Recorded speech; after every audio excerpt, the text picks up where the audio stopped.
Be ready for dictation 5 seconds. The relevant brief facts are stated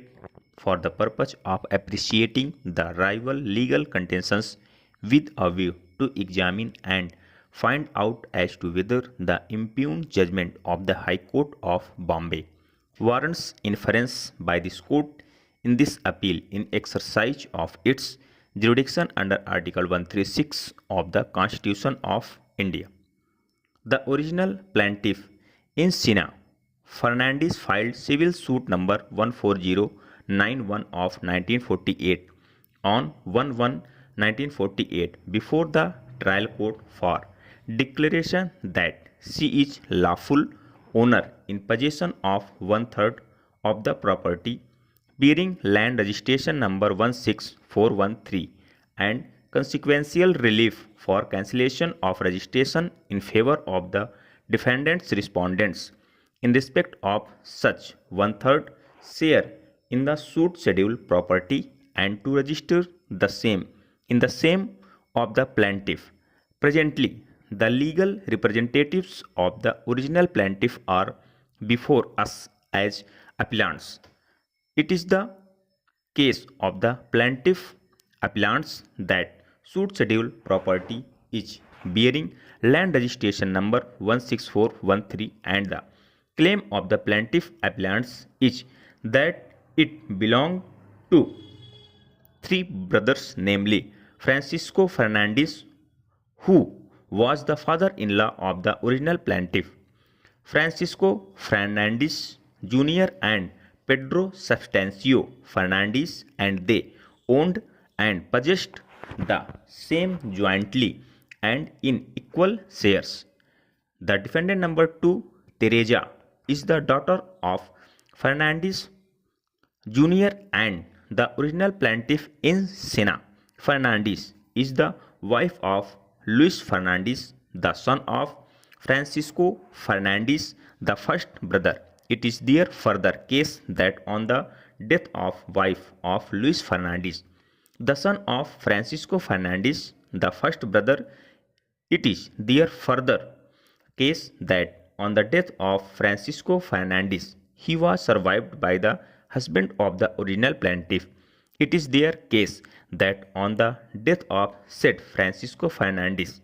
the one-third share of the suit schedule property developed upon Luis, the late husband of the original plaintiff, and it was accordingly enjoyed by the plaintiff. Further case of the plaintiff is that on account of debt of rupees 198 to 1 Narayana Panduranga Probo, the property was attached and thereafter the liabilities was by way of subrogation of rights of the favor of the father of the first defendant KVP Sastry, who bought the property, which was the sold in public auction on 26th April 1935 and thereafter granted aforementioned property in favor of the husband of Teresa, namely Thomas Fernandez White, perpetual lease.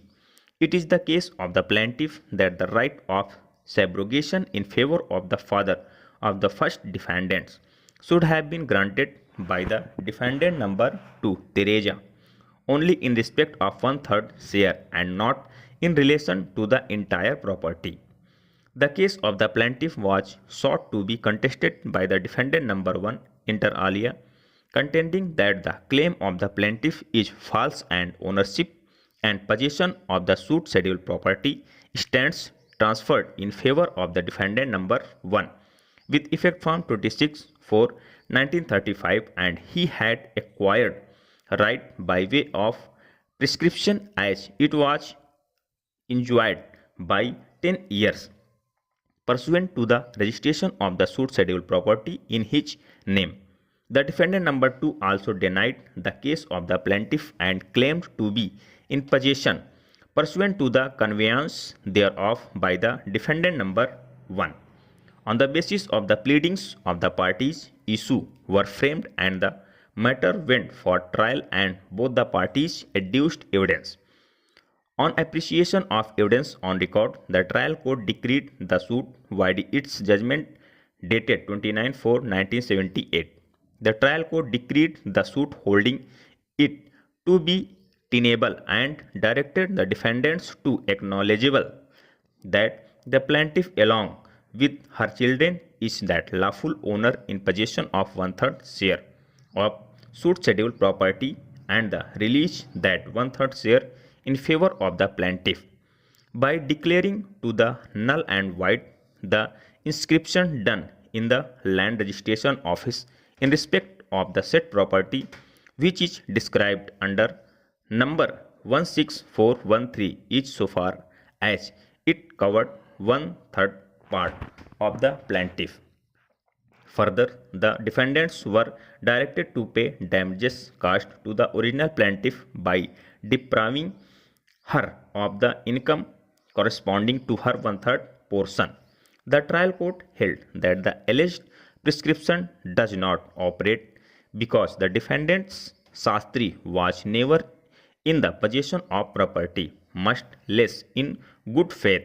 It was also observed that it is proof that the proceedings by a fact otherwise admitted that the plaintiff has her residential house in the suit scheduled property with a common wall with the house of the defendant Teresa, and this is one more important fact of corroborate the case of the plaintiff for being relatives descending from the same common trunk having ancestral house. Full stop, over.